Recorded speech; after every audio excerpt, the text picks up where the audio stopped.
I'm going to do an analysis of the poem called Pan Recipe.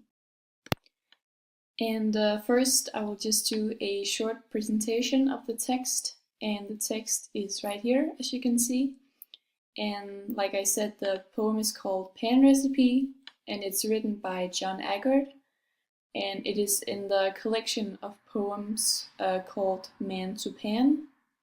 And the collection of poems is published in 1982, and it's a recipe but with abstract things.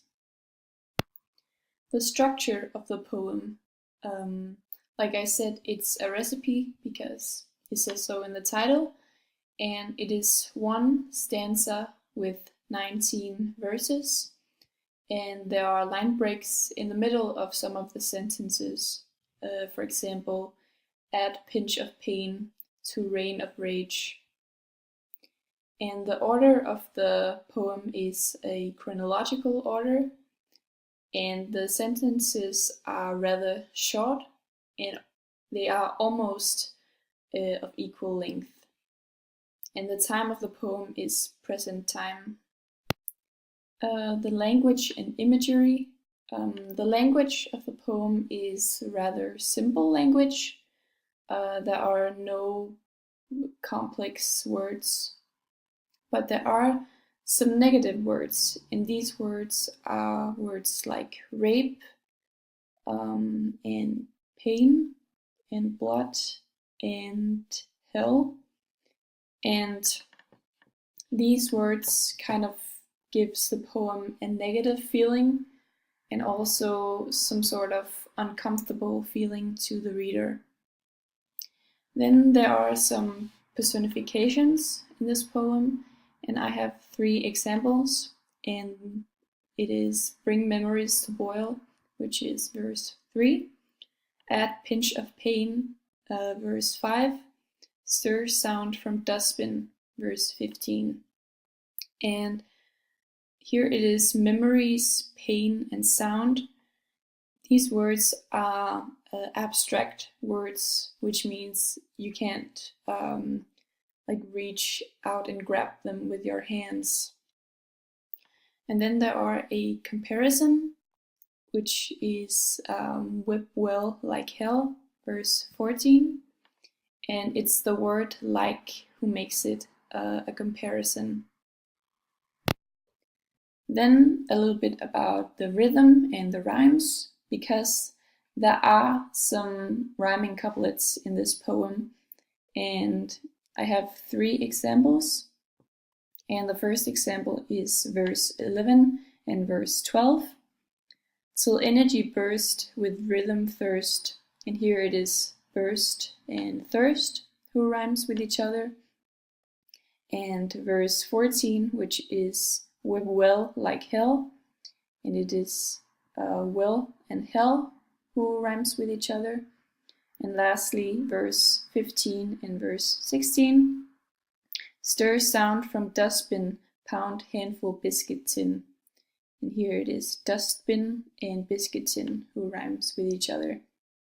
And the fact that the sentences are of equal length, or almost equal length, kind of give this flow to the poem. And also the short sentences also makes a fast rhythm, or gives the poem a fast rhythm.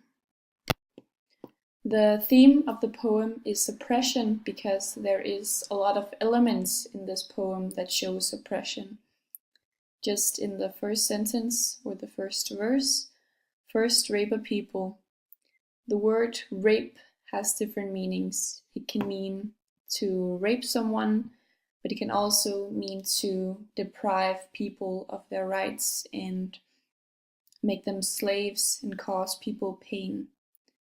And often suppression and violence are linked to each other, or goes hand in hand, because a lot of the times when we want to suppress, we use violence.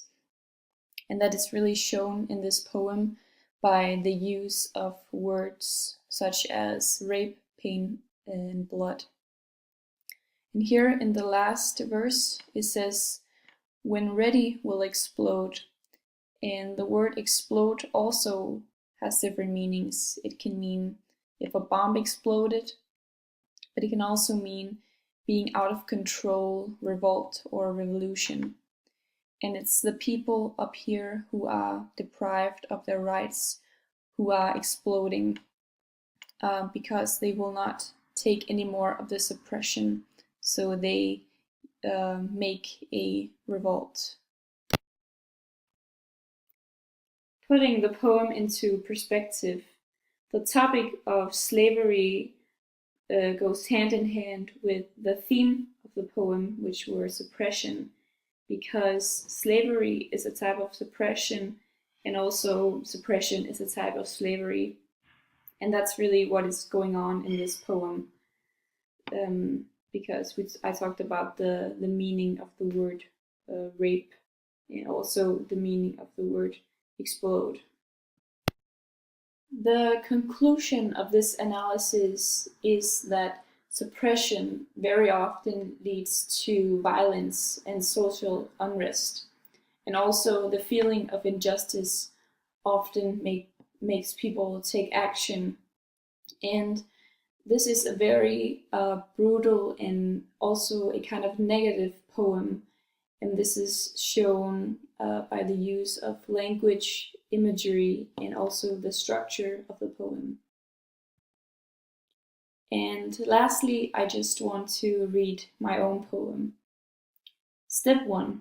Remove all frustration from the soul and soak it in self-love, marinated in crumbles of kindness. Step 2. Cook thankfulness according to the package direction and drain it. Step 3. Meanwhile, heat creativity in a large pot over medium heat. Add thoughtfulness and a half teaspoon of generosity. Cook and stir occasionally until the thoughtfulness have softened. It should take 3 to 5 minutes. Step 4. Add happiness and empathy and stir frequently until the happiness is opaque throughout. It should take 4 to 5 minutes extra. Step 5. Add selflessness and a half teaspoon of confidence and cook over medium heat. Stir until thickened.